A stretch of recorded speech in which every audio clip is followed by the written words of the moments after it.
Clip number 45، اس میں آپ انشاءاللہ قرآن پاک کی سورہ بقرہ کی آیت نمبر 133 سے 135 کی تلاوت، ترجمہ اور تفسیر صراط الجنان سنیں گے۔ بسم اللہ الرحمن الرحیم۔ ترجمہ: اللہ کے نام سے شروع جو نہایت مہربان رحمت والا ہے۔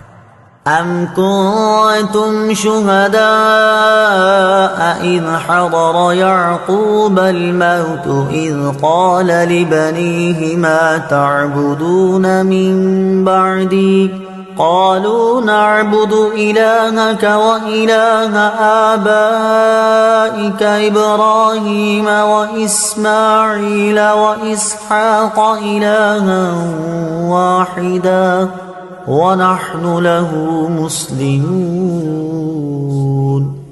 ترجمہ: اے یہودیوں، کیا تم اس وقت موجود تھے جب یعقوب کے وصال کا وقت آیا، جب انہوں نے اپنے بیٹوں سے فرمایا اے بیٹو میرے بعد تم کس کی عبادت کرو گے؟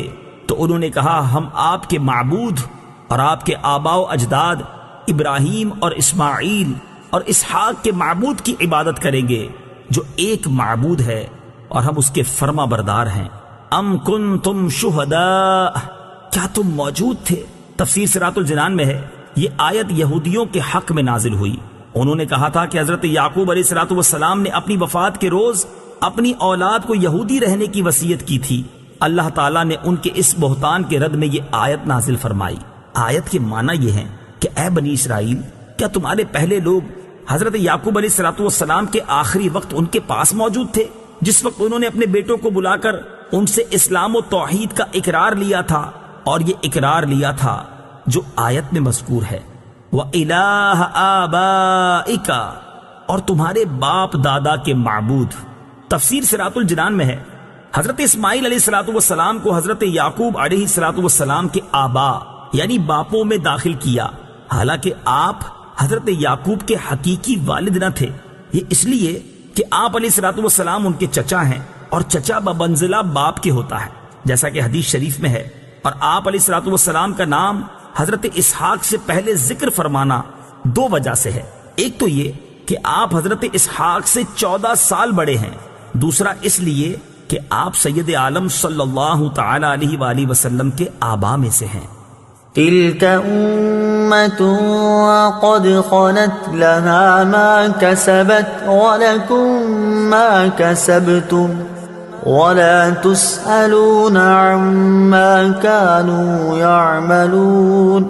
ترجمہ: وہ ایک امت ہے جو گزر چکی ہے، ان کے اعمال ان کے لیے ہیں اور تمہارے اعمال تمہارے لیے ہیں، اور تم سے ان کے کاموں کے بارے میں نہیں پوچھا جائے گا۔ تلک امت، وہ ایک امت ہے۔ تفسیر صراط الجنان میں ہے جب یہودی دلائل میں عاجز ہو جاتے تو آخر کار کہہ دیتے تھے کہ اگر ہمارے عقائد و اعمال غلط بھی ہوئے تو ہمارے باپ داداؤں کے اعمال ہمارے کام آ جائیں گے اور ان سے ہماری نجات ہو جائے گی۔ ان کی تردید میں یہ آیت آئی کہ وہ سب گزر چکے، ان کے اعمال ان کے لیے ہیں اور تمہارے اعمال تمہارے لیے، تمہیں ان کے اعمال کام نہ آئیں گے۔ اس سے معلوم ہوا کہ آخرت میں اپنے اعمال کام آئیں گے، اور اگر عقیدہ خراب ہو تو کسی کو دوسرے کے عمل سے فائدہ نہ ہوگا۔ وَقَالُوا كُونُوا هُودًا أَوْ نَصَارَىٰ تَهْتَدُوا قُلْ بَلْ مِلَّةَ إِبْرَاهِيمَ حَنِيفًا وَمَا كَانَ مِنَ الْمُشْرِكِينَ۔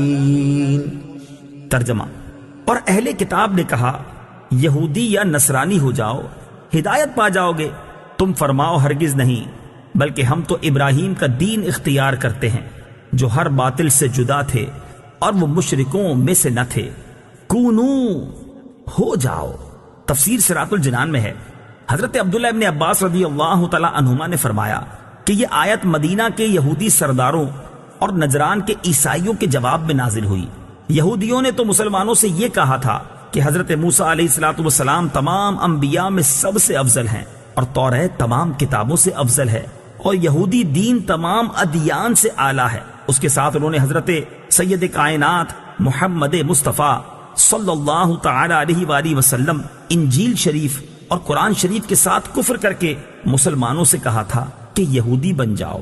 اسی طرح نصرانیوں نے بھی اپنے ہی دین کو حق بتا کر مسلمانوں سے نصرانی ہونے کو کہا تھا، اس پر یہ آیت نازل ہوئی، بل ملت ابراہیم، بلکہ ابراہیم کا دین۔ تفسیر صراط الجنان میں ہے، ارشاد فرمایا کہ اے حبیب صلی اللہ تعالی علیہ وسلم، آپ یہودیوں اور عیسائیوں کو جواب دے دیں کہ جب کسی کی پیروی ضروری ہے تو ہم حضرت ابراہیم کے دین کی پیروی کرتے ہیں جو کہ تمام فضائل کا جامع ہے، اور حضرت ابراہیم علیہ الصلوۃ والسلام ہر باطل سے جدا تھے اور وہ مشرکوں میں سے نہ تھے۔